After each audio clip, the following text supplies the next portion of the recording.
Армысыздар кітап сүйер қауым. Бүгін сіздермен «Пока не остыл кофе» деген жапон авторының кітабына талдау жасаймыз. Егер сіз жүрек жылтатын уақыт арасында саяхат жасайтын оқиғаларға қызықсаңыз, бір шынайы кофеңізді алып алыңыз. Біз кітап талдауымызды бастаймыз.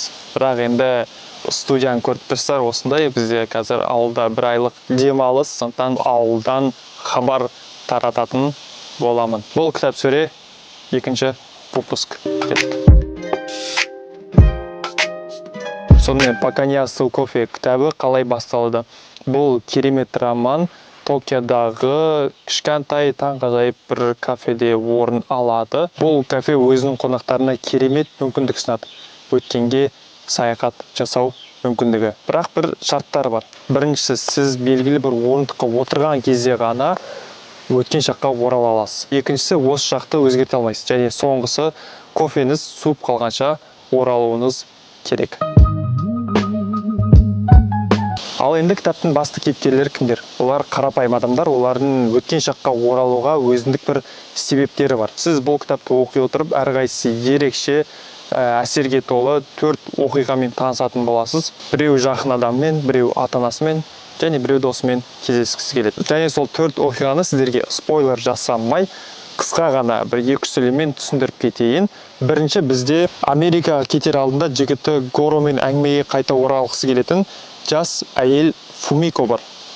Ол жігітінің ойын өзгертіп, олардың қарым-қатынасын түзетуге үміттенеді. Оның оқиғасы өкінішпен екінші мүмкіндікке деген ұмтылысы туралы.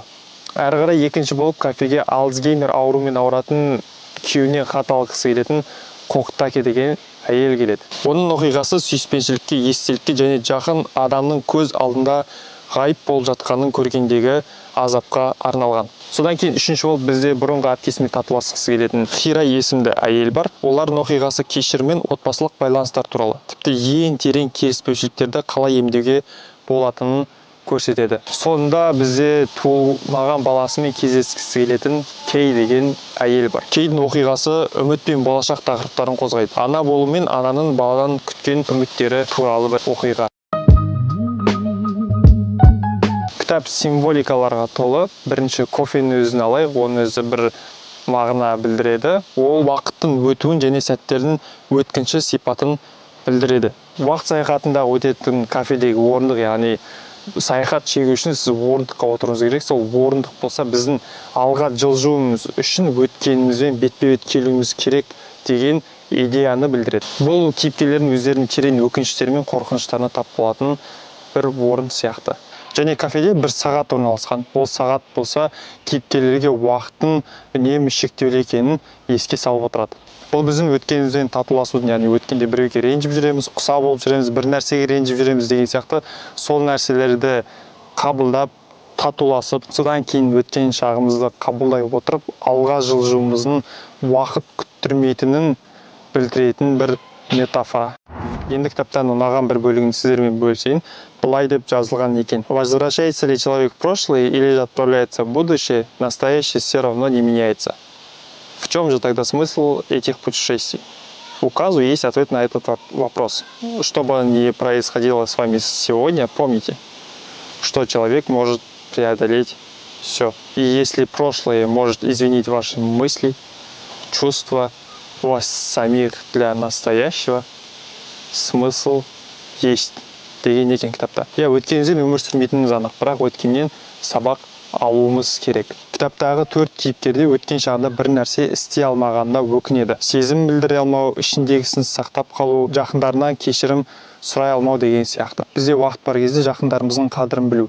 Рахмет айту керек кезде рахметін айтып, кешірім сұрау керек болса, кешірім сұрауды кейінге қалдырмауымыз керек. Өйткені бұл уақыт қайтып келмейді. Кітаптың өзінде де уақыт саяхатында біз өткенді өзгерте алмасақ та, оны түсіну және қабылдау арқылы біз тыныштық таба алатынымызды атап көрсетеді. Роман біздің өкініштерімізбен бетпе-бет келу және өткенімізден татуласу, яғни травма деп жатады. Сол травмамызды реттеу арқылы өзіміздің психологиялық жағдайымызды реттей алатындығымыз туралы айтады. Егер сіз жүрегіңізді жылытатын және өз өміріңіз туралы ойлануға итермелейтін кітап іздесеңіз, онда осы кітапты сіздерге кеңес беремін. Бұл бір стакан ішіп қойып, жайлы кеште отырып алып, 2-3 күнде оқып бітіріп тастауға болатын кітап. Бірақ есіңізде болсын, кофеңіз суып қалмасын. Бүгінгі видео тамам. Егер сіз «Пока не остыл кофе» кітабын оқыған болсаңыз, комментарийге өз ойыңызды бөліссеңіз болады. Лайк басып, комментарий жазып қолдап кетсеңіздер мәз болатынымыз анық. Келесі кітап сөреде кездескенше.